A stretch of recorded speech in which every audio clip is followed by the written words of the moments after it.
OK, maintenant que vous avez fini avec les paramétrages élémentaires de votre gestionnaire de publicité, vous allez pouvoir lancer votre première campagne publicitaire. Mais avant, je vous recommande fortement de créer vos audiences à l'avance plutôt que de les créer au cours de la création d'une campagne, ce qui est possible bien sûr.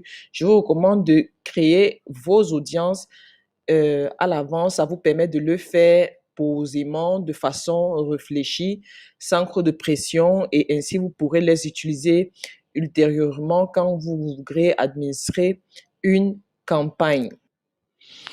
Donc là, vous tombez sur cette interface. Créer une audience. Si vous n'avez pas encore d'audience ici, bien sûr, cette interface sera vite chez vous. Moi, j'ai déjà pas mal d'audience. Donc là, vous avez 4 types d'audience. Les audiences personnalisées, audiences similaires, les audiences à publicité spéciale que vous n'allez jamais utiliser, en tout cas si vous n'êtes pas une personnalité publique ou bien je sais pas trop quoi, et audience sauvegardée. Donc, comme je vous le disais, généralement, c'est ces 3 audiences que vous allez utiliser, personnalisées, similaires et sauvegardées. Les audiences personnalisées, ce sont des personnes qui vous connaissent déjà, qui connaissent déjà votre entreprise, qui ont déjà été en contact avec une de vos publications, vos publicités. Ça peut être sur votre page, ça peut être sur votre site Internet. Nous y reviendrons plus tard. Les audiences similaires, ce sont des personnes qui ressemblent aux personnes de vos audiences personnalisées, donc qui ressemblent, qui partagent les mêmes intérêts, qui se ressemblent de près ou de loin aux personnes qui vous connaissent déjà. Donc, on crée les audiences personnalisées à partir du point de rencontre, que c'était les vues des vidéos, que c'est, bref, nous y reviendrons pour ne pas vous embrouiller. De toute façon, on présente juste. Et on crée les audiences similaires à partir des audiences personnalisées. Donc là, ce sont des personnes qui ressemblent aux personnes de vos audiences personnalisées. Maintenant, nous avons donc les audiences sauvegardées et je pense que c'est avec cette première audience que vous allez commencer parce que quand vous commencez, bien sûr, on ne vous connaît pas encore.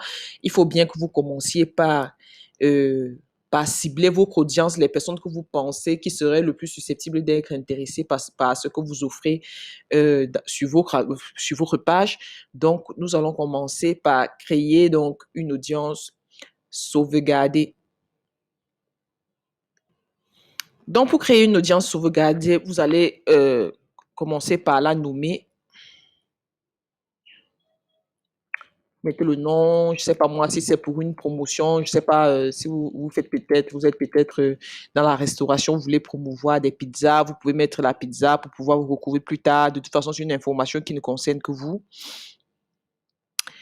Et ici, donc, vous allez pouvoir choisir la localisation, que ce soit le pays, que ce soit la ville, que ce soit le quartier, comme je vous l'ai montré tout à l'heure dans une vidéo précédente avec les boosts.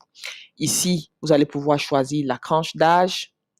Et là, le genre, vous pouvez vous adresser à tout le monde ou choisir entre un homme, une femme. Jusqu'ici, c'est vraiment très ressemblant à l'interface où on s'apprêtait, où on présentait le boost. Donc, ça se ressemble vraiment de près jusqu'ici à l'interface du gestionnaire publicité simplifié. Maintenant, ce qui fait donc la grande différence et qui fait que je vous ai recommandé de souvent procéder donc par le gestionnaire de publicité complexe, c'est le ciblage avancé. C'est le ciblage avancé.